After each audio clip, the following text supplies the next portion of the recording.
मस्तानों पर इस इतराज़ का दारोमदार है, लेकिन अगर शान मुहक्किक के खिलाफ ना हो तो पंडित जी ज़रा गिरेबान में मुंह डाल कर देखें। उनके मज़हब ने कैसी कैसी सितमगारियाँ सिखाई हैं और हिंदुस्तान की सरजमीन में हिंदू कैसे कैसे लर्जा खेज़ मजालिम कर रहे हैं।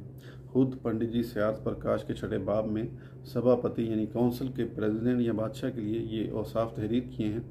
बिजली की मानंद फिलफोर काबू पाने वाला, बदचलन लोगों को खाक कर देने के लिए आग जैसा हो, शरीरों को तरह तरह से बांधने कैद करने वाला हो।